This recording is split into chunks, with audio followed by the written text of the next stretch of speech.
Hello YouTube. Here is a very interesting subject, always of interest to me and I'm sure many other people. And I've read a lot about this phenomenon of the ghost ships on the high seas, and I've collected a few stories that I want to tell you. I believe I already have one video about the phantom ship on the Gulf of Finland. Here are some more stories, and one of them is a well-known one, but I'll read you what they know in Russia. So this happened in 1761. It was the magnificent three-masted sailing vessel Octavius. It left the port of London, England, to make a trade trip to China. There was a fully equipped crew on board of the ship, as well as the captain of the ship with his wife and son. The voyage proceeded as usual, even ahead of schedule. After arriving in China, unloading goods and preparing for the return trip, the ship's captain, who was in a great mood for some reason, decided to take a chance. The weather was warm and calm, and therefore the brave sailor decided to sail through the untested Northwest Passage at that time. This is the legendary sea route between the Atlantic and Pacific Oceans, which runs through the Arctic Ocean along the coast of North America. For a long time, this route or itinerary was considered the shortest way to Asia, hypothetically, because no one has ever managed to pass it before, and therefore the actions of the captain of the ship Octavius can be called extremely risky. However, he still sent his ship and its crew into the unknown in an attempt to make a crazy sea crossing. Maybe the captain did not know that the Northwest Passage was very dangerous, and that it's tightly bound by ice in a number of very huge areas. Well, no, he knew everything. The captain and the crew of the ship Octavius relied on warm weather and very comfortable natural conditions that could help them on the way. And they were also driven by simple human vanity. After all, if everything works out, the names of them as heroes will be on par with the names of the great navigators, Columbus, Magellan, Drake, Cook. When all the preparations were completed, the brave sailors charted a course and went out into the great unknown. That ship, Octavius, never sailed to London. Its contemporaries assumed that it met its fate in the ice. Octavius was ruined by the harsh Northwest Passage, like many other ships that tried to pass it. And eventually the ship was declared to be gone, dead, vanished. More than 10 years have passed. In October of 1775, the whaling ship Herald sailed for hunting in the icy waters of Greenland, and suddenly the sailors were presented with a terrible sight.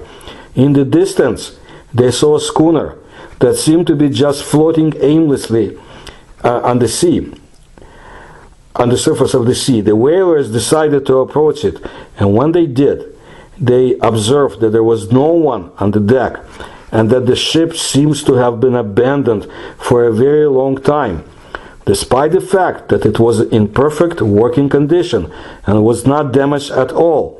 Although the ship suffered from the elements, its sails were like rags. Actually, this is what attracted the attention of the crew members of the whaling ship.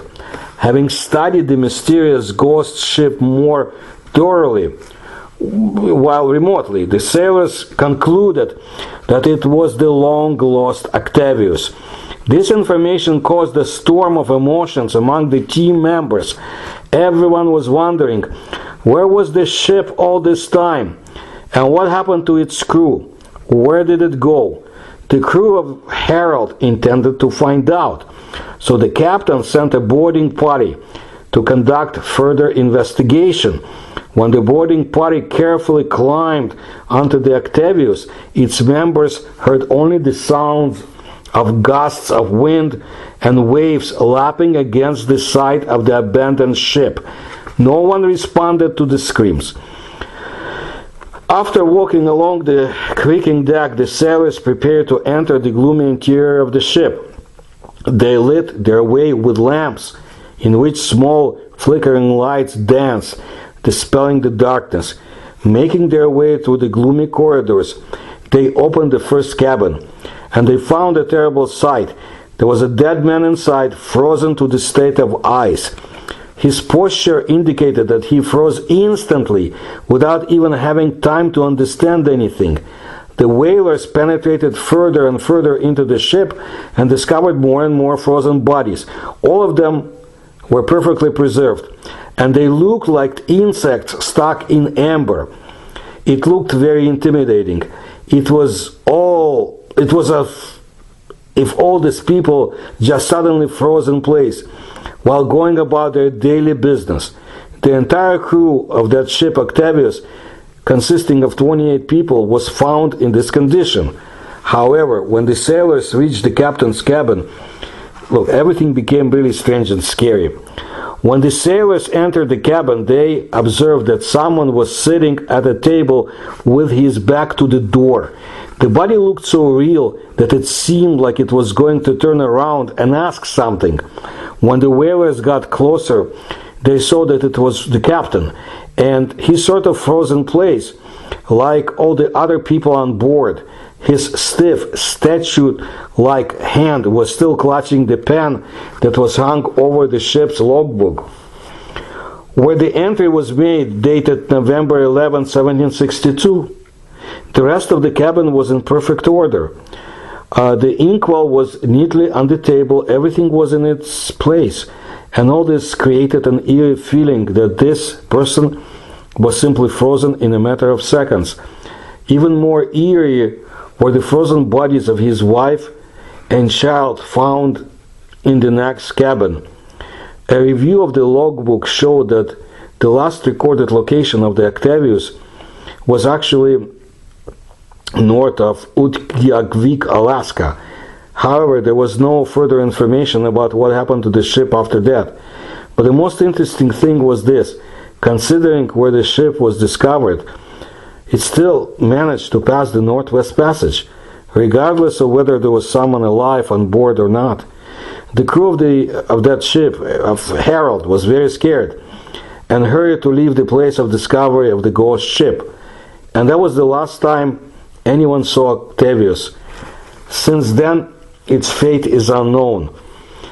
I just want to bring to your attention, in my videos about the Russian North and the Arctic, I sometimes describe mammoths that were found, and it looked like they were frozen in an instant. And there were other discoveries. I might not have talked about them yet in my videos, but similar discoveries of animals that were found as if they were frozen, as if something happened instantaneously.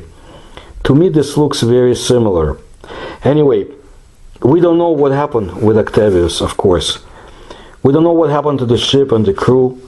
How did it overcome basically the impregnable Northwest Passage? The basic theory is that the ship got stuck in the ice while trying to make its ill-fated crossing. People died from the cold, and the ice gradually moved, pushing the ship into the Atlantic after 13 years. It's very controversial, and it doesn't explain in any way why the crew was found so perfectly frozen, and there was no signs of chaos or panic on board. Well, the ship was never seen again, like I said, and therefore it's impossible to know what exactly happened to it and its crew, and to establish actually whether this story is true or not. Look, it's always a fascinating subject, and of course there are other cases that I won't go into because they're well known. I do tell you, if you like reading about lost ships and shipwrecks, to pay attention to the books of Lawrence Green in South Africa and description of what happened down there in South Africa's waters from, I would say, from about 17th century on. I am very much interested in Namibia and the Skeleton Coast. And you should read about stories if you find the information. There is some about ships that are found in the desert and shipwrecks in that area as well. But that's besides the point. But let's look at the ghost ships in the 21st century. For example, in 2003, there was an Indonesian fishing schooner, High M6. It was found drifting without a crew near New Zealand. Large-scale searches were organized, which nevertheless did not yield results. 14 crew members could not be found. But then there was this ship, and it was named after a famous Soviet actress, Lyubov Orlova, and it was built in Yugoslavia, but faithfully served the USSR and Russia as a cruise liner from 1976 to 1999. Its fate changed dramatically when the company that bought the ship went bankrupt. So Lyubov Orlova was stuck in Canada from 2010 to 2012. While being transported to the Dominican Republic for recycling, the ship escaped, so to say, when the cables snapped during a storm. Lyubov Orlova disappeared into the ocean, becoming a big headache. Firstly, a vessel with a displacement of about 4 tons without electronic systems and identification lights, it's very dangerous for other vessels sailing nearby. Secondly, the possible flooding of such a ship would inevitably cause damage to the ocean environment. Finally, even a ship that will be disposed costs a lot of money. In this case, it was about $800,000, according to the Russian newspaper Argumenty и Fakty. For more than a year, the empty Lyubov Orlova wandered the Atlantic Ocean and became a kind of holy grail for sailors and adventurers trying to find it and make money from it. All this hype around Lyubov Orlova reached its peak in January 2013 when several British tabloids reported that the ghost ship was heading to the shores of Great Britain and Ireland. Moreover, they assumed that it was filled with rats that turned into cannibals during the journey. These rats will be dangerous for people, the newspapers said. This was a perfect scene for a Hollywood horror movie. Look, giant men eating rats from a ghost ship attack unfortunate citizens. But it never came to fruition. Lyubov Orlova completely disappeared and most likely sank. The question of whether there were cannibal rats remains unresolved forever. So this is what I wanted to tell you about the ghost ships. I must add that in my research of the Arctic, I found very interesting stories similar to what happened to some small expeditions. And maybe one day I'll bring it forth. I thank you for your support. If you can support me, you'll find the links in the description to this video, and I'll bring you more interesting videos soon. Please subscribe to my channel and tell others.